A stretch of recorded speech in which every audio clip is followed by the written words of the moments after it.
Hello friends, હું જયદીપ ગુંડલિયા આપ સૌનું મારુતિ એકેડમીમાં હાર્દિક સ્વાગત કરું છું। તો વાલા મિત્રો, કેમ છો બધા? મજામાં? આશા રાખું છું કે તમે બધા લોકો મજામાં હશો। ઘણા બધા લોકોનો ઢગલા મોઢે મેસેજ આવ્યા, ટેલિગ્રામમાં, વોટ્સઅપમાં ને એટલી બધી કમેન્ટ કે સાહેબ હવે તમે આઈએમપી કહો, કારણ કે અમારી એક્ઝામ નજીક આવી ગઈ છે। ઓકે, પરંતુ મેં તો થોડુંક અમારે પણ લેટ થઈ ગયું। કાંઈ વાંધો નહીં, હવે તમને બધા સબ્જેક્ટના ધીમે ધીમે આઈએમપી ટોપિક્સ હું તમને આપવાનું છું, એટલે લાગી જજો બધા લોકો અને પૂરેપૂરો લેક્ચર જોજો, જેથી તમને બધી રીતે ફાયદો થાય। ઓકે, એટલે આ એક જ લેક્ચર જોજો અને તમારી પાસે ટેક્સ્ટ બુક હોય તો ટેક્સ્ટ બુક સામે રાખજો અને જે હું તમને ટીક કરાવું, જે ટોપિક હું તમને ટીક કરાવું, ટોપિક તમે ટીક કરતા જજો, બસ, બીજું કાંઈ નહીં। બરોબર છે? એટલે તમને આરામથી તમે આ સબ્જેક્ટમાં આપણે નવા સબ્જેક્ટની શરૂઆત કરવાના છીએ, એ છે switch gear and protection SGP. તો એસજીપીમાં કયા ટોપિક વધારે કરવા જોઈએ, ક્યાં સૌથી પહેલાં ચેપ્ટર કયું કવર કરવાનું જેથી વધારે માર્ક મળે, કેટલા ચેપ્ટર કવર કરવા જોઈએ જેથી તમે ઇઝીલી પાસ થઈ શકો। આની પછી હું ઈઓબીસી કરાવવાનો છું, એની પછી એમઓટીસીબી અને પછી આઈસીએમ। બરોબર છે વિદ્યાર્થી મિત્રો? તો જો તમને લેક્ચર ગમે તો મેક્સિમમ લોકોને શેર પણ કરજો અને હજુ સુધી મારુતિ એકેડમી ચેનલને સબસ્ક્રાઇબ ન કરી તો સૌથી પહેલાં વાલા મિત્રો સબસ્ક્રાઇબ કરી દેજો અને બાજુમાં આવેલું જે બેલ આઇકન છે એને પ્રેસ કરી દેજો। Okay, done? ચાલો, તો શરૂઆત કરીએ। સૌથી પહેલાં વિદ્યાર્થી મિત્રો, તમને ખબર જ હશે કે એસજીપીમાં ટોટલ કેટલા છે? એસજીપીમાં ટોટલ 6 ચેપ્ટર છે।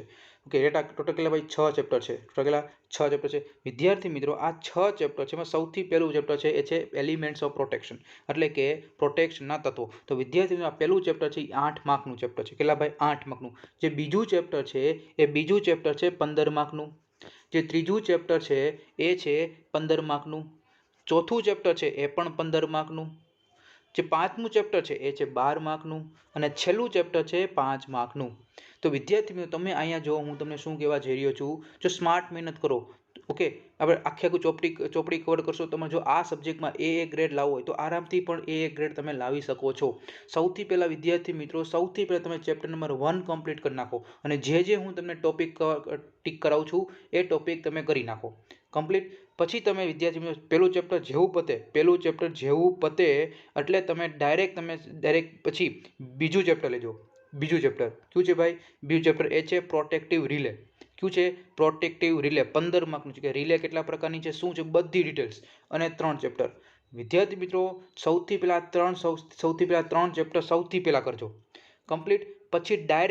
પછી તમે ડાયરેક્ટ ચેપ્ટર લેશો, ચેપ્ટર નંબર 5મું, એટલે કે પ્રોટેક્શન ઓફ ટ્રાન્સફોર્મર, અલ્ટરનેટર અને મોટર અને બસ બાર। હું કામ આવું કહું છું? કારણ કે વિદ્યાર્થીઓ પહેલાં 3 ચેપ્ટર કરી નાખ્યા હોય એ બધા કેવા છે? પ્રોટેક્શન રિલેટેડ, બરોબર? અને પછી ડાયરેક્ટ 5મું ચેપ્ટર છે એ 5મું ચેપ્ટરમાં શું છે વિદ્યાર્થી તમને ખબર છે કે 5મા ચેપ્ટરમાં ક્વેશ્ચન બહુ ઓછા છે, બહુ ઓછા ક્વેશ્ચન છે અને ડાયરેક્ટ એ પૂછાય જ છે અને 7 માર્કમાં પણ 5મા ચેપ્ટરમાંથી આવતા હોય છે। તો પહેલું, બીજું, ત્રીજું, પછી 5મું, બરોબર? અને પછી જો તમને સમય હોય તો પછી તમારે ચોથું ચેપ્ટર કરવાનું પછી, બરોબર? એ જે 15 માર્કનું છે એ તમે કવર કરી શકો। અને છેલ્લે ઓવર વોલ્ટેજ પ્રોટેક્શન। હું તો તમને કહું છું કે 5મું ચેપ્ટર, 6ઠ્ઠું ચેપ્ટર છે, 6ઠ્ઠું ચેપ્ટર એ સૌથી છેલ્લે જ રાખજો અને જો ન કરો તો પણ ચાલે, આરામથી તમે અથવામાં નીકળી જશે। તો ખાલી 5 ચેપ્ટર કવર કરો તો પણ તમે સારામાં સારા માર્ક મેળવી શકો છો। ઓકે, તો આ થોડુંક ધ્યાન રાખજો, આવી રીતે મહેનત કરશો એટલે તમને કાંઈ પણ વાંધો નહીં આવે। ચલો, તો સૌથી પહેલાં આપણે પહેલા ચેપ્ટરની વાત કરું છું વિદ્યાર્થી મિત્રો, કે પહેલા ચેપ્ટરમાં સૌથી પહેલા ટોપિક જે હું ટીક કરાવું છું, ટોપિક ટીક કરતા જાઓ। ઓકે, સૌથી પહેલો વિદ્યાર્થી મિત્રો એ છે 2 માર્કના પણ કવર કરાવીશ, 3 માર્કના, 4 માર્કના અને 7 માર્કના, બરોબર? સૌથી પહેલો ટોપિક એ છે સ્વિચ ગિયર કોને કહેવાય। તો આ ટોપિકમાં સ્વિચ ગિયર અને પ્રોટેક્શનમાં સ્વિચ ગિયરની ડેફિનેશન, સ્વિચ ગિયરનું કામ શું છે અને સ્વિચ ગિયર કોને કહેવાય, બરોબર? પ્રોટેક્શન સિસ્ટમ કોને કહેવાય, એ આ ટોપિકમાંથી 2 માર્કમાં ક્વેશ્ચન પૂછશે, 100% આવી શકે છે વિદ્યાર્થી મિત્રો। બીજું, પાવર સિસ્ટમના મૂળભૂત તત્વો, ખાલી એમ પૂછે પાવર સિસ્ટમના મૂળભૂત તત્વોના નામ કહો, તો આ 2 માર્કનો ક્વેશ્ચન, આ ટોપિકમાંથી પણ 2 માર્કનો ક્વેશ્ચન છે। પછી પૂછે વિદ્યાર્થી મિત્રો, પૂછી શકે છે કે પાવર સિસ્ટમમાં એબનોર્માલિટી અને ફોલ્ટ। એક્ઝામમાં પૂછે વિદ્યાર્થી મિત્રો, પાવર સિસ્ટમમાં એબનોર્માલિટી અને ફોલ્ટ શું છે, એબનોર્માલિટી કોને કહેવાય અને ફોલ્ટ કોને કહેવાય, તો આ પણ 2 માર્કનો ક્વેશ્ચન છે વિદ્યાર્થી મિત્રો। આ ચેપ્ટરમાં 2 માર્કના અને 3 માર્કના વધારે ક્વેશ્ચન આવી શકે છે। 7 માર્કનો આ ચેપ્ટરમાંથી મને નથી લાગતું પૂછાય, ઓકે, પૂછાડો પણ નથી, એટલે 2, 3 ને 4નું આશા રાખજો। પછી વિદ્યાર્થી મિત્રો છે પાવર સિસ્ટમમાં ફોલ્ટ। પાવર સિસ્ટમમાં ફોલ્ટ. તો પાવર સિસ્ટમમાં ફોલ્ટ છે તો સૌથી પહેલાં વિદ્યાર્થી મિત્રો ફોલ્ટ એટલે શું? આપણે ખબર છે કે ઇલેક્ટ્રિકલ સિસ્ટમમાં ઉદ્ભવતી જે ખામી હોય, બરોબર, જેને લીધે કરંટનું વહન ઈચ્છિત દિશામાં ચલિત થાય એને આપણે શું કહેવાય? ફોલ્ટ કહેવાય. બરોબર, સૌથી ઓકે. તો આ એક્ઝામ પૂછે છે કે ફોલ્ટ કોને કહેવાય અને ફોલ્ટ થવાના કારણો. યસ, આ પણ 2 માર્કમાં પૂછે છે, ફોલ્ટ થવાના કારણો. આની પીડીએફ તમને ટેલિગ્રામમાં મળી જશે મારુતિ એકેડમી ચેનલમાં. ઓકે, ફોલ્ટ થવાના કારણો. તો ફોલ્ટ થવાના કારણો 2 માર્કમાં પૂછે છે વિદ્યાર્થી મિત્રો. પછી ફોલ્ટ થવા કારણો, પછી એના ફોલ્ટ થવાના પરિણામો. ફોલ્ટ થવાના પરિણામો એ પણ 2 માર્કમાં પૂછાય છે.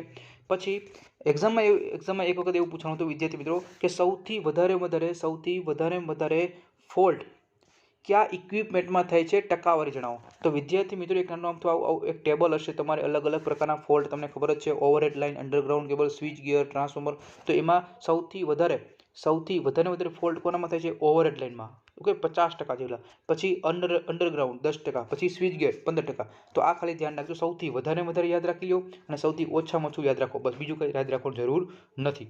આગળ પછી આપણે જોઈએ કે જે અલગ અલગ પ્રકારના ફોલ્ટ છે કે ઓવરહેડ લાઇનમાં ફોલ્ટના કેટલા પ્રકાર. તો તમને ખબર હશે 4 પ્રકારના ફોલ્ટ છે.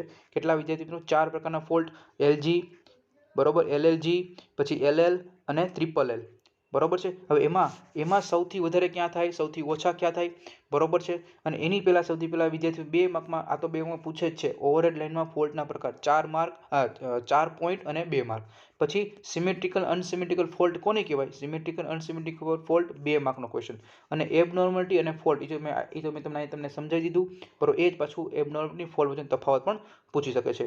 પછી 3 માર્કનો ક્વેશ્ચન આપણી માટે મોસ્ટ ટાઈમ આવી ગયો છે. સૌથી પહેલો પોઈન્ટ એ છે પ્રોટેક્ટિવ સિસ્ટમના મૂળભૂત તત્વો. તો એમાં સૌથી પહેલાં તમને પૂછે કે પ્રોટેક્શન સિસ્ટમ છે, એ પ્રોટેક્શન સિસ્ટમની એરેન્જમેન્ટ દર્શાવતો એક ડાયાગ્રામ સમજાવો. બરોબર, તો એ ડાયાગ્રામ બહુ અગત્યનો છે અને 3 માર્કમાં ક્વેશ્ચન પૂછાય છે, 3 કે 4 માર્કમાં પૂછાતું હોય છે વારંવાર. પછી વિદ્યાર્થી પૂછે છે કે પ્રોટેક્શન સિસ્ટમની અલગ અલગ લાક્ષણિકતા છે, પ્રોટેક્શન સિસ્ટમની અલગ અલગ કેરેક્ટરિસ્ટિક છે, જેમ કે સિલેક્ટિવિટી, સેન્સિટિવિટી, ડિસ્ક્રિમિનેશન, સ્પીડ. વિદ્યાર્થી મિત્રો માર્ચ 2019, ડિસેમ્બર 2015, માર્ચ 2015, 2020, 2021 આ બધા અલગ અલગ પેપરમાં આવી રીતે વિદ્યાર્થી મિત્રો અલગ અલગ ડેફિનેશન પૂછાયેલી છે 2 માર્કમાં.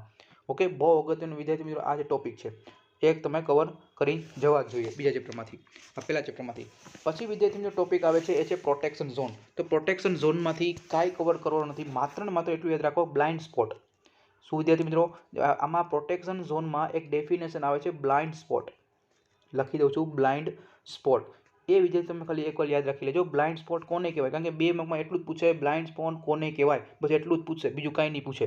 તો બરોબર વિદ્યાર્થી હું તમને એવું માખણ પીરસું છું જેથી તમને એક્ઝામમાં 100% પૂછાવા લાયક છે. ઓકે, તો જે હું તમને ટોપિક લખાવું છું અથવા તમે ટીક કરતા છો, તમને બહુ બેનિફિટ થાય, પેપરમાં આવશે એટલે તમને મોજ આવી જાય. પછી બેકઅપ પ્રોટેક્શન. વિદ્યાર્થી મિત્રો 3 માર્કમાં 100% આવવાના ચાન્સીસ. બેકઅપ પ્રોટેક્શન કોને કહેવાય? સૌથી પહેલા ક્વેશ્ચન એમ પૂછશે કે બેકઅપ પ્રોટેક્શન આપવાની જરૂરિયાત શું કામ પડે છે અને બેકઅપ પ્રોટેક્શનના પ્રકાર. આ 4 માર્કનો ક્વેશ્ચન પૂછાય છે વિદ્યાર્થી મિત્રો, ઘણી વખત પૂછાયેલો છે. બરોબર, મિનિમમ 7 થી 8 વખત, હું તો ઓછું કહું છું, મિનિમમ 7 થી 8 વખત બેકઅપ પ્રોટેક્શન પૂછાયેલું છે ભાઈ. બેકઅપ પ્રોટેક્શનના કેટલા પ્રકાર છે? 3 પ્રકાર છે, તમને ખબર છે, રિલે બેકઅપ, બ્રેકર બેકઅપ અને રિમોટ બેકઅપ. ડન. અને બેકઅપ પ્રોટેક્શન કોને કહેવાય અને બેકઅપ પ્રોટેક્શન આપવાની જરૂરિયાતો. Most IMP. ડન. પછી દરેક વિદ્યાર્થી મિત્રો તમે વહી જાજો. પછી પ્રોટેક્ટિવ ટ્રાન્સફોર્મરનો સિદ્ધાંત. વિદ્યાર્થી મિત્રો પ્રોટેક્ટિવ ટ્રાન્સફોર્મરનો સિદ્ધાંત છે એ બહુ ઓછું પૂછે છે, બરોબર, બહુ પણ એટલું યાદ રાખો, પ્રોટેક્ટિવ ટ્રાન્સફોર્મરની જરૂરિયાત પૂછશે. બરોબર, પ્રોટેક્ટિવ ટ્રાન્સફોર્મર, આ કરંટ ટ્રાન્સફોર્મર જે અલગ અલગ છે એ કરંટ ટ્રાન્સફોર્મર કવર કરવાની જરૂર નથી, પોટેન્શિયલ ટ્રાન્સફોર્મર કવર કરવાની જરૂર નથી. પણ પછી હજી એક આની નીચેનો ટોપિક છે, યસ, આ કે પ્રોટેક્ટિવ ટ્રાન્સફોર્મરની જરૂરિયાત શું કામ પડી. બરોબર, તો આ ક્વેશ્ચન છે 2 માર્કમાં છે ભાઈ. પ્રોટેક્ટિવ ટ્રાન્સફોર્મરની જરૂરિયાત શું કામ પડી છે ભાઈ? ઓકે, તો આપણે ખબર જ છે, બરોબર, તો આપણે એ બહુ અગત્યનું છે. અને પ્રોટેક્ટિવ ટ્રાન્સફોર્મરના ફાયદા, બરોબર, સમય હોય તો કરવાના, પણ એની પછીનો ક્વેશ્ચન તમારે એના કવર કર્યા વગર નહીં જવાનું પેપરમાં. બરોબર, એ છે ઇન્સ્ટ્રુમેન્ટ ટ્રાન્સફોર્મર અને પ્રોટેક્ટિવ ટ્રાન્સફોર્મર વચ્ચેનો તફાવત. કયો છે? ઇન્સ્ટ્રુમેન્ટ ટ્રાન્સફોર્મર અને પ્રોટેક્ટિવ ટ્રાન્સફોર્મર વચ્ચેનો તફાવત.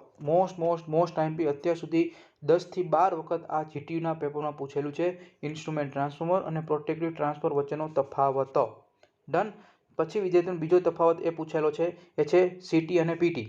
ઓકે, એટલે કે કરંટ ટ્રાન્સફોર્મર અને પોટેન્શિયલ ટ્રાન્સફોર્મર અથવા પાવર ટ્રાન્સફોર્મર અને કરંટ ટ્રાન્સફોર્મર આ પણ પૂછાયેલો છે, પૂછાવા લાયક છે, પણ જીટીયુમાં નથી પૂછાણું, પણ આ સૌથી વધુ વખત પૂછાણું છે, પણ તમે આ પણ કરીને જજો. ઓકે, પૂછાય શકે. કરંટ સ્પેસિફિકેશન, કરંટની સ્પેસિફિકેશન છે એ કરંટ સ્પેસિફિકેશન, એમાં અલગ અલગ પ્રકારની ડેફિનેશન આપી છે. બરોબર, અલગ અલગ પ્રકારની ડેફિનેશન આપી છે. એમાં હું તમને કહું એટલું જ કરજો, બધી નહીં કરતા. સૌથી પહેલાં રેશિયો એરર કરી નાખજો. બરોબર, રેશિયો એરર, પછી બર્ડન, પછી rated current, rated output, rated frequency અને રેટેડ વોલ્ટેજ. એટલી જ ડેફિનેશન કરજો, બીજી કંઈ કરતા નહીં. બરોબર, પછી કરંટ ટ્રાન્સફોર્મરની રચના, બરોબર, કાંઈ કરવાની જરૂર નથી. બરોબર, પછીનો ડાયરેક્ટ ટોપિક આવે છે એ છે current transformer error. Most time ભાઈ, મોસ્ટ ટાઈમ કરંટ ટ્રાન્સફોર્મરમાં એરર. તો કરંટ ટ્રાન્સફોર્મરમાં એરર છે, યસ, કરંટ ટ્રાન્સફોર્મર એરર બે પ્રકારની એરર છે, તમને પણ ખબર હશે, રેશિયો એરર અને ફેઝ એરર. ઓકે, આ જે ટોપિક છે 3 વખત પૂછાયેલો છે, ડિસેમ્બરમાં, માર્ચમાં અને ડિસેમ્બર 2015માં. ઓકે, 3 માર્કમાં આ પૂછાયેલો છે કરંટ ટ્રાન્સફોર્મર એરર. પછી current transformer burden, most time current transformer burden 3 વખત ક્વેશ્ચન પૂછાયેલો છે. નવેમ્બરમાં પૂછાયેલો, પછી ડિસેમ્બરમાં પૂછાણો અને ઓક્ટોબરમાં પણ પૂછાણો છે ભાઈ. તો કરંટ ટ્રાન્સફોર્મર બર્ડન પણ કવર કરીને જવો જ જોઈએ. ઓકે, મોસ્ટ ટાઈમ છે, નાનું અમથું 1-2 વાક્ય પૂછાય છે, દર વખતે પૂછાય જ છે. ઓકે, કરંટ ટ્રાન્સફોર્મર બર્ડન શું છે. પછી આ કઈ ટોપિક કરવાની જરૂર નથી, આ નહીં. કરંટ ટ્રાન્સફોર્મરના જોડાણો કંઈ કરવાની જરૂર નથી. પછી ડાયરેક્ટ પછી તમે આવી જજો 1.20માં. 1.20માં કે કરંટ ટ્રાન્સફોર્મરને ઓપરેટ કરતી વખતે સાવચેતી કઈ રાખવી પડે, તો આ પૂછી શકે 2 માર્કમાં. કરંટ ટ્રાન્સફોર્મર ઓપરેટ કરતી વખતે શી કાળજી રાખવી જોઈએ.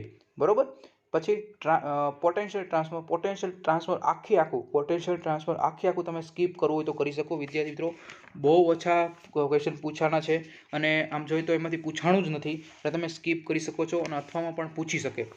બરોબર, એટલે તમે આ પોટેન્શિયલ ટ્રાન્સફોર્મર આખું સ્કીપ કરી શકો, પણ કરંટ ટ્રાન્સફોર્મર સ્કીપ કરતા નહીં. બરોબર, પોટેન્શિયલ ટ્રાન્સફોર્મર સ્કીપ કરી દેજો, નહીં પૂછાય એટલું બધું. પણ એની પછીનો ટોપિક છે એ પૂછાય છે, એ છે સીટીપીટી વચ્ચેનો તફાવત. સીટીપીટી વચ્ચેનો તફાવત, મોસ્ટ ટાઈમ સીટીપીટી વચ્ચેનો તફાવત. આ 2 માર્કમાં પૂછાય અથવા 3 માર્કમાં પણ પૂછી શકે છે. પછી કરંટ લિમિટિંગ રિએક્ટર, 3 માર્કનો ક્વેશ્ચન મોસ્ટ ટાઈમ કરંટ લિમિટિંગના ફાયદા પૂછાય અથવા હેતુઓ. પછી ગેરફાયદા નથી પૂછાતા, કારણ કે 2-3 ગેરફાયદા છે એટલે નથી પૂછાતા. બરોબર, એટલે કરંટ લિમિટિંગના શું પૂછાય, ફાયદા પૂછાય છે. પછી કરંટ લિમિટિંગ છે, કરંટ લિમિટિંગ રિએક્ટર કેટલા પ્રકારના છે, ક્યાં છે, એવું કંઈ પૂછાતું નથી. બરોબર, પછી ડાયરેક્ટ આવતા રહેજો isolated system, isolated neutral system. તો આઇસોલેટેડ ન્યુટ્રલ સિસ્ટમ છે, તો એમાં અલગ અલગ પ્રકારની આઇસોલેટેડ ન્યુટ્રલ સિસ્ટમ છે.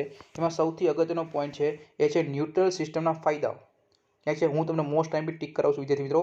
શું છે, ન્યુટ્રલ અર્થિંગના ફાયદાઓ પૂછાય છે. ન્યુટ્રલ અર્થિંગનું મહત્વ પણ કરી નાખજો. ન્યુટ્રલ અર્થિંગનું મહત્વ, પછી ન્યુટ્રલ અર્થિંગના ફાયદા અને ન્યુટ્રલ અર્થિંગની રીતો. ન્યુટ્રલ અર્થિંગ રીતો કેટલી છે? 5 ન્યુટ્રલ અર્થિંગ રીતો છે. એક્ઝામમાં પૂછેલા છે 4 માર્કમાં કે ન્યુટ્રલ અર્થિંગ રીતોનું નામ આપી કોઈ પણ એક સમજાવો. તો એમાં સૌથી ઇમ્પોર્ટન્ટ વિદ્યાર્થી મિત્રો પૂછાયેલી છે એ છે પીટરસન કોઇલ. કઈ છે વિદ્યાર્થી મિત્રો? પીટરસન કોઇલ વારંવાર એક્ઝામમાં પૂછાયેલી છે અને રિએક્ટન્સ અર્થિંગ પણ પૂછવાનું છે, પણ મારી સલાહ એવું છે કે પીટરસન કોઇલ કરી તમે જરૂર જવી જોઈએ. ઓકે, ન્યુટ્રલ અર્થિંગ રીતોના નામ યાદ રાખવાના અને પીટરસન કોઇલ અથવા આર્ક સપ્રેશન કોઇલ એના તમારે ફૂલ્લી ડિટેલમાં તમારે કવર કરવાનું. 4 માર્કમાં પૂછશે પીટરસન કોઇલ અથવા arc suppression coil, most time question. બરોબર, પછીનો ટોપિક છે એ છે વોલ્ટેજ ટ્રાન્સફોર્મર અર્થિંગ, કાંઈ કવર કરવાની જરૂર નથી. બરોબર, અને છેલ્લે એ છે ન્યુટ્રલ ગ્રાઉન્ડિંગ પ્રણાલી. ન્યુટ્રલ ગ્રાઉન્ડિંગ પ્રણાલી એ પણ કંઈ એટલું બધું ઇમ્પોર્ટન્ટ નથી લાગતું મને. ઓકે, તો વિદ્યાર્થી મિત્રો અહીંયા તમારું આ પહેલું ચેપ્ટર કમ્પ્લીટ થઈ ગયું છે. ચલો, હવે આપણે ચેપ્ટર નંબર 2 ઉપર આપણે કૂદકા મારી. વિદ્યાર્થી મિત્રો કંઈ પણ ડાઉટ હોય તો કમેન્ટ બોક્સમાં મને કહેતા રહેજો, જેથી મને ખ્યાલ આવે. બરોબર, ચલો હવે ડાયરેક્ટ આપણે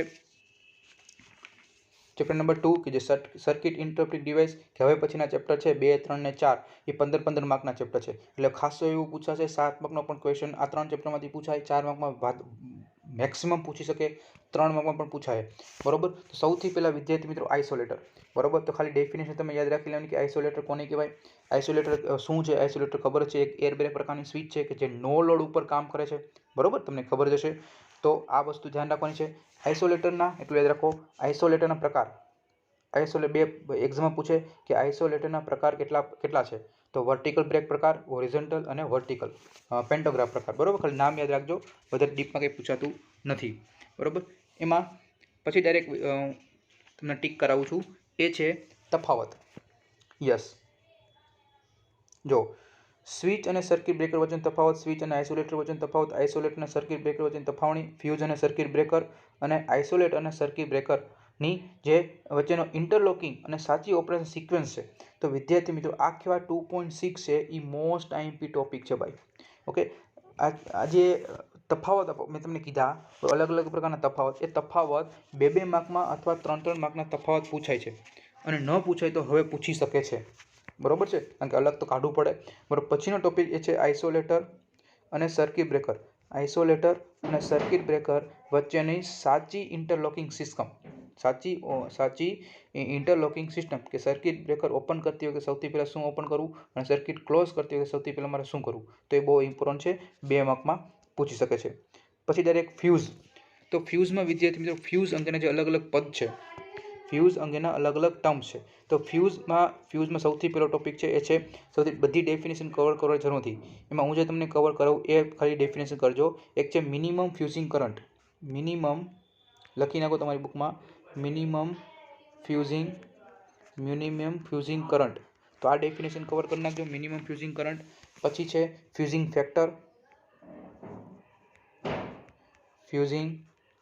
ફેક્ટર. પછી પ્રોસ્પેક્ટિવ કરંટ.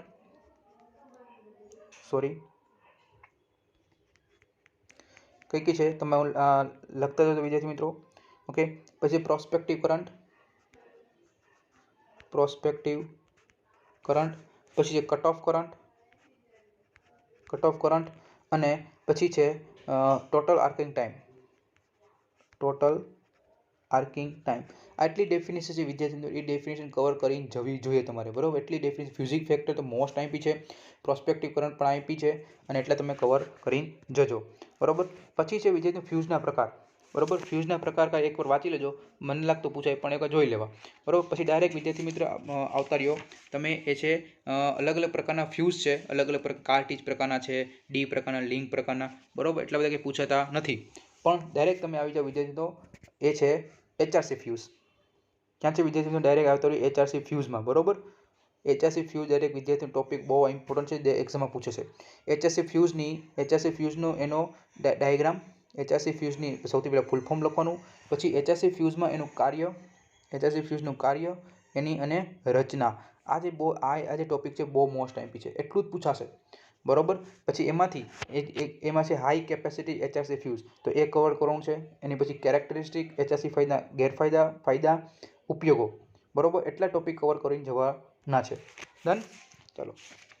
પછી એમાં બધી ઓલું આવે છે વિદ્યાર્થી મિત્રો કે ટ્રિપિંગ ડિવાઇસ સાથેનો HRC ફ્યુઝ, એ કંઈ કવર કરવાની જરૂર નથી. પણ ટ્રિપિંગ ડિવાઇસ સાથેનો HRC ફ્યુઝ કવર કરવાની જરૂર નથી. પછી HRC ફ્યુઝની કેરેક્ટરિસ્ટિક છે, તો એ અલગથી ક્વેશ્ચન પૂછશે પાછો. HRC ફ્યુઝની કેરેક્ટરિસ્ટિક એ અલગથી પૂછે, હારે પૂછે નહીં, એટલે અલગથી તમારે આવે. પછી એવી જ રીતે વિદ્યાર્થી મિત્રો આવશે HRC ફ્યુઝના ફાયદા ગેરફાયદા, એ પણ અલગથી રીતે પૂછાય 3 માર્કમાં. HRC ફ્યુઝના ઉપયોગો પૂછાય, એ પણ 3 માર્કમાં. બરોબર છે. પછી આપણો સૌથી અગત્યનો તમારો મારો પ્રિય ટોપિક એ છે સર્કિટ બ્રેકર. તો સર્કિટ બ્રેકરમાં કયા ટોપિક પૂછાય સૌથી પહેલાં એ સમજી લઈએ. ચાલો. તો સર્કિટ બ્રેકરનો કાર્ય સિદ્ધાંત 2 માર્કમાં. બરોબર, શું છે? પછી સર્કિટ બ્રેકરનું વર્ગીકરણ ઉપર સુધી એકવાર જોઈ લેવું છે, તમને ખ્યાલ હોય કે આ વસ્તુ આમ છે. બરોબર. પછી સર્કિટ બ્રેકરનું વર્ગીકરણ. પછી છે આર્ક ફિનોમિના. 2 માર્કમાં પૂછાય, આર્ક કેવી રીતે પ્રોડ્યુસ થાય છે, આર્કની ઉત્પત્તિ કેવી રીતે થાય. બરોબર, એ 2 માર્કમાં પૂછી શકે છે વિદ્યાર્થી મિત્રો. પછી વિદ્યાર્થી મિત્રો જે અગત્યની ડેફિનેશન, સૌથી અગત્યની ડેફિનેશન, બરોબર, એની પહેલાં એક બહુ અગત્યનું એ છે આર્કને મારે ઓલાવી હોય. એટલે કે આર્કને મારે ક્વેન્ચ કરવી હોય, ઠારવી હોય, તો એટલે કે એક્સટિંક્શન ઓફ આર્ક. એને અલગ અલગ પ્રકારની રીત છે, 2 પ્રકારની. એક છે હાઈ રેઝિસ્ટન્સ અને લો રેઝિસ્ટન્સ. બરોબર, હાઈ રેઝિસ્ટન્સ અને લો રેઝિસ્ટન્સ. તો એમાં હાઈ રેઝિસ્ટન્સ ઇન્ટરપ્શન અને લો રેઝિસ્ટન્સ ઇન્ટરપ્શન છે, એ 2 ટોપિક કવર કરવાની જવાના છે તમારે. ઓકે, એ 3 માર્કમાં પૂછાય છે. બરોબર, આમાં ટોપિકમાં નથી લખ્યા એટલે બોલી જાઉં છું. એટલે જ વિદ્યાર્થી મિત્રો તમે મારું લેક્ચર પૂરેપૂરો જોજો, તો એ તમને બોલતો જ પણ જાઉં છું અને ટીક પણ કરતો જાઉં છું, જેથી તમને કાંઈ એક પણ ટોપિક બાકી રહી ન જાય. ઓકે વાલા મિત્રો, ચાલો હવે આપણે આગળ જોઈએ. ચાલો, સર્કિટ બ્રેકરના અલગ અલગ જે પદ છે, જેમ કે ઓપનિંગ ટાઈમ, ક્લોઝિંગ ટાઈમ, કુલ બ્રેકિંગ ટાઈમ, એમાં સૌથી અગત્યની ડેફિનેશન છે આમાં સર્કિટ બ્રેકરના અગત્યના પદોમાં સૌથી પહેલી ડેફિનેશન, સૌથી ઇમ્પોર્ટન્ટ, એ છે restriking voltage. Okay, restriking voltage એ લખીને સાંભળી લો. રિસ્ટેકિંગ વોલ્ટેજ, પછી recovery voltage, restriking voltage, recovery voltage, પછી triple RV, rate of rise of recovery voltage. બરોબર, આ અગત્યનું છે. બરોબર, એટલું કવર કરીને જજો. એટલી ડેફિનેશન કવર કરીને જવાની છે. 3 માર્કમાં 2 માર્કમાં પૂછાશે. પછી અલગ અલગ પ્રકારના સર્કિટ બ્રેકરો, એમાં સૌથી જે ટોટલ 4 પ્રકારના સર્કિટ બ્રેકર છે. બરોબર, 4 પ્રકારના સર્કિટ બ્રેકો. એમાં સર્કિટ બ્રેકરના જે પ્રકારો છે એનું ક્લાસિફિકેશન 3 માર્કમાં પૂછાય છે. બરોબર, 2017માં પૂછેલું છે, પણ પૂછી શકે. સર્કિટ બ્રેકરના પ્રકારો કેટલા પ્રકાર છે એ કવર કરીને જજો.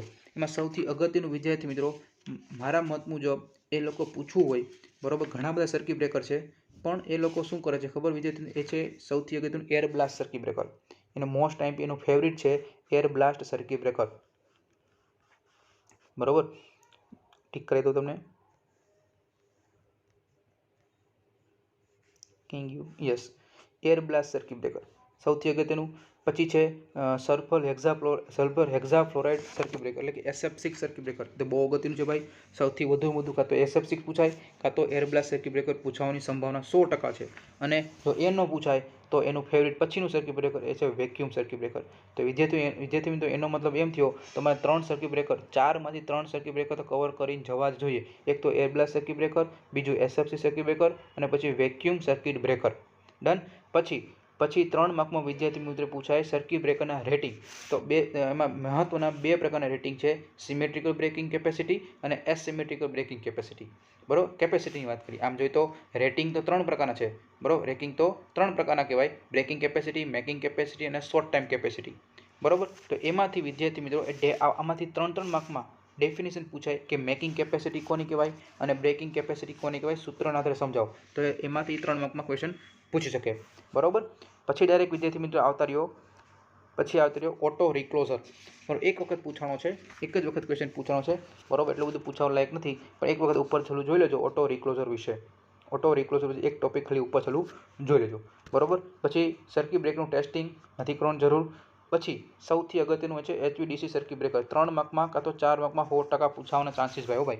HVDCનું circuit breaker. HVDC circuit breaker કેમ કામ કરે છે, શું કામ કરે છે, આખીનું વર્કિંગ પ્રિન્સિપાલ અને અલગ અલગ કન્ડિશન છે, કરંટ ઝીરોની, રિસ્ટેકિંગ અટકાવવું અને એનર્જી સ્ટોર કરવાની, પછી ડિસિપેટ કરવાની. તો એ બહુ અગત્યનું છે વિદ્યાર્થી મિત્રો. એ 3 કે 4 માર્કમાં 100% આવવાના ચાન્સીસ છે HVDC સર્કિટ બ્રેકર. ડન. ચાલો વિદ્યાર્થી મિત્રો, વિડીયોનો લેક્ચર ગમતો હોય, મજા આવતી હોય, તો તમને એમ લાગતું હોય કે ના જયદીપ સર એટલી બધી મહેનત કરે છે, તો વિદ્યાર્થીઓ મેક્સિમમ લોકોને શેર પણ કરતા રહેજો. અને આ વિડીયો મેક્સિમમ લોકો 500 લોકોને તો પહોંચાડજો જ. ઓકે, 500 લોકોને તો પહોંચાડજો. અને મિનિમમ વિદ્યાર્થી મિત્રો 250 લાઈક તો કરાવજો જ. ઓકે, મિનિમમ 250 લાઈક તો કરાવજો, તો મને પણ મજા આવે અને મેં મહેનત કરી એની ફળે. બરોબર, એટલું તો તમે કરજો. ઓકે, કરશો ને? અને તો કરો તો કમેન્ટ બોક્સમાં મને કહેજો કે સાહેબ ના અમે કરશું. બરોબર, ચાલો. પેલું ત્રીજું ચેપ્ટર એ છે પ્રોટેક્ટિવ રિલેસ. વિદ્યાર્થી મિત્રો, આ ચેપ્ટર છે 15 માર્કનું. અને આમાં તમને જે હું તમને ટોપિક કવર કરાવું છું એટલા જ ટોપિક કરજો કે તમને વધુ તમને બેનિફિટ થઈ શકે. કારણ કે આમાં થોડું કન્ફ્યુઝિંગ છે, ઘણી બધી રિલે છે, ઘણા બધા છોકરા સાહેબ આમાં યાદ જ નથી રહેતું, એટલા માટે તમને ટીક કરાવું છું. Okay, protective relay. સૌથી પહેલાં વિદ્યાર્થી મિત્રો એ યાદ રાખો, પ્રોટેક્ટિવ રિલેનું વર્ગીકરણ. તો અહીંથી ડાયરેક્ટ ક્વેશ્ચન પૂછાય કે પ્રોટેક્ટિવ રિલેનું વર્ગીકરણ. હવે આ પ્રોટેક્ટિવ રિલેનું વર્ગીકરણ અલગ અલગ રીતે પૂછાય. કેવી રીતે? કાર્ય સિદ્ધાંતના આધારે, ફંક્શનના આધારે, ઇનપુટ પ્રમાણના આધારે અને ટાઈમ કેરેક્ટરિસ્ટિક્સના આધારે. તો અલગ અલગ પ્રકારે વિદ્યાર્થી મિત્રો પ્રોટેક્ટિવ રિલેનું વર્ગીકરણ પૂછાય છે. ખબર પડી? પ્રોટેક્ટિવ રિલેનું વર્ગીકરણ અલગ અલગ રીતે પૂછી શકે છે. આખું ન પૂછાય પ્રોટેક્ટિવ રિલેનું વર્ગીકરણ સમજાવો ના. પ્રોટેક્ટિવ રિલેનું વર્ગીકરણ કાર્ય સિદ્ધાંતને, ફંક્શનના આધારે, ઇનપુટ પ્રમાણે અને ટાઈમ કેરેક્ટરિસ્ટિક્સના આધારે સમજાવો. ઓકે, તો આ 3 કે 4 માર્કનો ક્વેશ્ચન બની શકે છે. ડન. ચલો હવે આપણે આગળ જોઈએ. બીજું, રિલેમાં અલગ અલગ જે પદો આવે છે, કે રિલેના અલગ અલગ ટર્મ્સ આવશે. કેવા? જેમ કે એરર છે, pickup current, plug setting multiplier. એમાં સૌથી અગત્યનું છે પ્લગ સેટિંગ મલ્ટીપ્લાયર અને ટાઈમ સેટિંગ મલ્ટીપ્લાયર. 100% ની 200% આવવાના ચાન્સીસ છે. જોઈ લેજો પેપરમાં. બરાબર, આવે એટલે મને યાદ કરજો. પ્લગ સેટિંગ મલ્ટીપ્લાયર કોને કહેવાય અને ટાઈમ સેટિંગ મલ્ટીપ્લાયર પૂછાશે.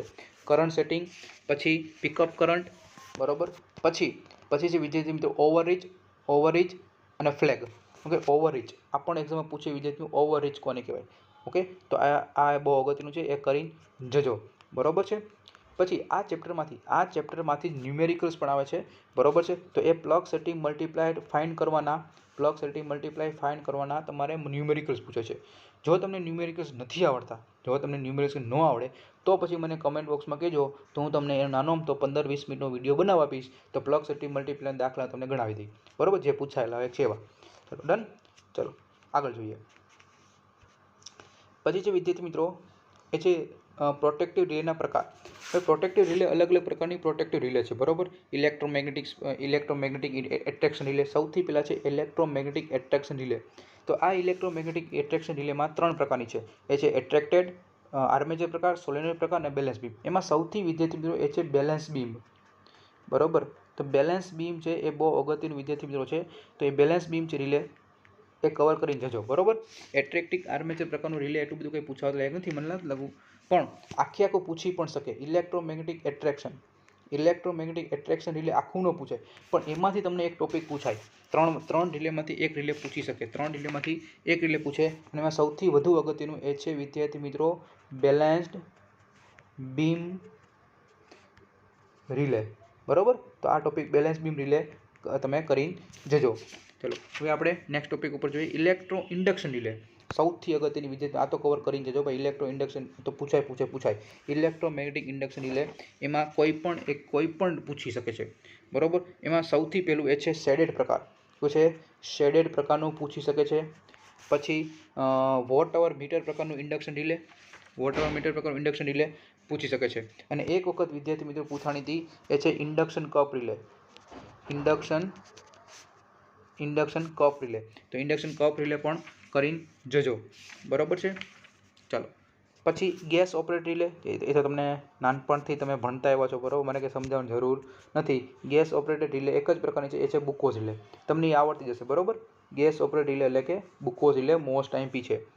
કે આકૃતિ દોરી સમજાવવાની 7 માર્કમાં પણ પૂછી શકે છે ગેસ ઓપરેટેડ રિલે, બુકોઝ રિલે. બરાબર. અને આજે એમના આગળની મેં રિલે કીધી એ પણ 7 માર્કમાં પૂછી શકે છે ક્વેશ્ચન. પછી ઓલરેડી મેં તમને કીધું, ઓલરેડી વાત કરી દીધી, current setting, plug setting multiply અને ટાઈમ સેટિંગ મલ્ટીપ્લાય. આ 3 જે સેટિંગ છે એ તો એક્ઝામમાં 3 માર્કમાં 100% આવવાના ચાન્સીસ છે જ. પછી આ અલગ પ્રકારની રિલે છે ડાયરેક્શનલ રિલે. તો ડાયરેક્શનલ રિલે સમજાવો, આ પૂછે છે. ડાયરેક્શન રિલે અથવા રિવર્સ પાવર રિલે. બરાબર. પછી વિદ્યાર્થી એ છે ડાયરેક્શન પાવર રિલે. આ કવર કરીને જજો. બરાબર, આઈએમપી છે. પછી ઓવર કરંટ રિલે, તો આ કંઈ કવર કરીને જવા જરૂર નથી. બરાબર છે. પછી છે વિદ્યાર્થી મિત્રો એ છે, પછી ડાયરેક્ટ લઈ લો ડિસ્ટન્સ રિલે. બરાબર. આ ડાયરેક્શન રિલેમાં એક જ અગત્યની એ છે પાવર રિલે. એક જ અગત્યની. બરાબર. પછી ડાયરેક્ટ લઈ લો ડિસ્ટન્સ રિલે. તો ડિસ્ટન્સ રિલે 3 પ્રકારની છે.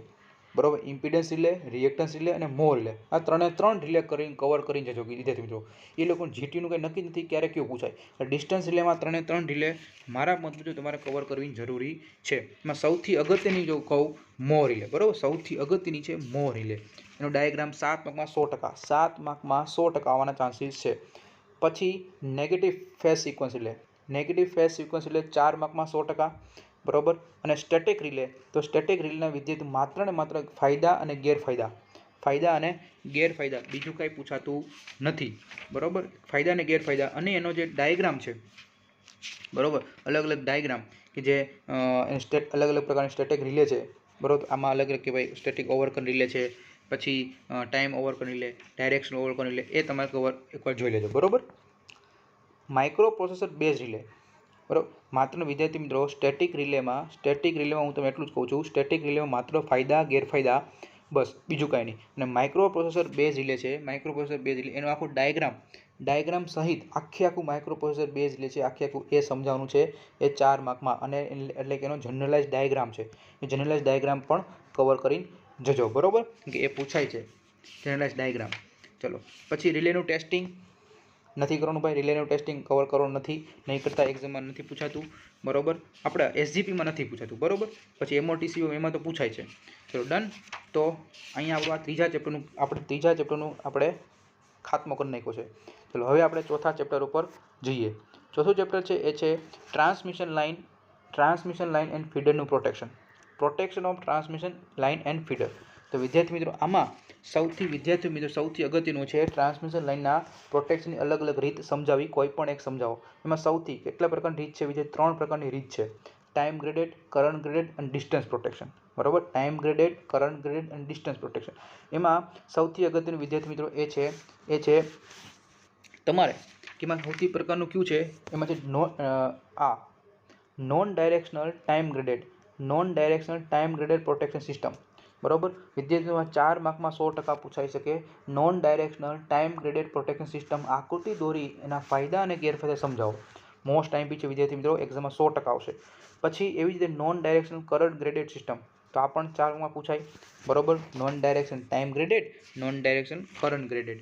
બરાબર, પછી છે વિદ્યાર્થી મિત્રો પેરેલલ ફીડર માટેનું ડાયરેક્શનલ ટાઈમ ગ્રેડેડ પ્રોટેક્શન. તો આ પણ વિદ્યાર્થી મિત્રો આ ક્વેશ્ચન એ 7 માર્કમાં પૂછાવાની સંભાવના છે. બરાબર, 7 માર્કમાં પેરેલલ માટેનું ડાયરેક્શનલ ટાઈમ ગ્રેડેડ પ્રોટેક્શન 7 માર્કમાં. પછી છે ડિસ્ટન્સ પ્રોટેક્શન. શું છે વિદ્યાર્થી મિત્રો? ડિસ્ટન્સ પ્રોટેક્શન 4 માર્કમાં પૂછાવા લાયક છે. Distance protection. પછી વોલ્ટેજ બેલેન્સ પ્રકારનું, આ કંઈ કવર નથી. વોલ્ટેજ બેલેન્સ પ્રકારનું રિલે. પછી તફાવત છે યુનિટ સિસ્ટમ અને નોન યુનિટ સિસ્ટમ, બે વચ્ચેનો તફાવત કરીને જજો. અને છેલ્લે 7 માર્કમાં 100% આવવાના ચાન્સીસ મને એવું લાગે છે એ છે કેરિયર કરંટ પ્રોટેક્શન. 7 માર્કમાં. બરાબર, કેરિયર કરંટ પ્રોટેક્શન 7 માર્કમાં 100% આવવાના ચાન્સીસ છે. પછી દરેક આવતા રહ્યો વિદ્યાર્થી મિત્રો. હવે આપણે વાત કરીએ ચેપ્ટર નંબર 5 કે જે એ પણ 12 કે 13 માર્કનું પૂછાય છે. એ છે ટ્રાન્સફોર્મર, ઓલ્ટરનેટર, મોટર અને બસબારનું પ્રોટેક્શન. એમાં સૌથી પહેલાં આપણે વાત કરીએ ટ્રાન્સફોર્મરનું પ્રોટેક્શન કેવી રીતે કરવાનું છે. તો વિદ્યાર્થી મિત્રો સૌથી પહેલાં ટ્રાન્સફોર્મરનું પ્રોટેક્શન માટે પહેલો ટોપિક છે ટ્રાન્સફોર્મર પ્રોટેક્શન માટે, એ છે ડિફરન્શિયલી ઓવરકરન્ટ પ્રોટેક્શન. કે ટ્રાન્સફોર્મરમાં ભાઈ ઓવરકરન્ટ થઈ જાય તો કેવી રીતે પ્રોટેક્શન આપવું, તો એ માટે ડાયાગ્રામ દોરીને તમારે સમજાવવાનો છે. બરાબર, એ બહુ અગત્યનો છે. ડિફરન્શિયલ પ્રોટેક્શન સિદ્ધાંત ઇન ધ ટ્રાન્સફોર્મર. બરાબર, પછી આવે છે વિદ્યાર્થી પછીનો ટોપિક આવે છે એ છે ટ્રાન્સફોર્મર માટે મર્જ પ્રાઇસ પ્રોટેક્શન સ્કીમના ઉપયોગમાં પડતી મુશ્કેલીઓ. આ 3 માર્કમાં પૂછાય છે. બરાબર, પાવર ટ્રાન્સફોર્મરના પ્રોટેક્શન માટે Merz Price protection. Merge price આવે એટલે એક્ઝામમાં પૂછાય. બરાબર, મર્જ પ્રાઇસ આવે એટલે પૂછાય. 7 માર્કમાં પૂછાય કાં તો 4 માર્કમાં.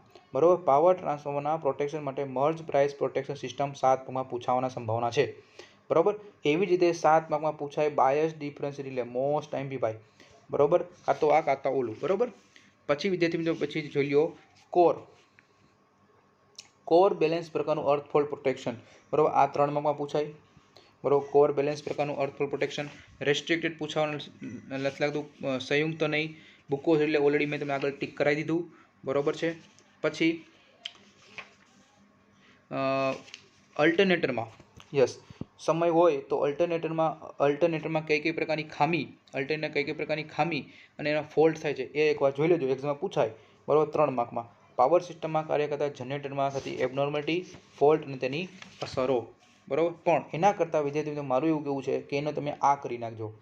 આના કરતાં આ ટોપિક કવર કરવાનું વધારે જરૂર છે કે અલ્ટરનેટર માટેનું મર્જ પ્રાઇસ પ્રોટેક્શન અથવા ડિફરન્શિયલ પ્રકારનું. કોના માટે? અલ્ટરનેટર માટે. બરાબર, ડાયાગ્રામ સહિત સમજાવજો. 4 માર્કમાં 100% આવવાના ચાન્સીસ બની રહે છે. પછી નેક્સ્ટ ટોપિક ઉપર જોઈએ વિદ્યાર્થી મિત્રો, એ છે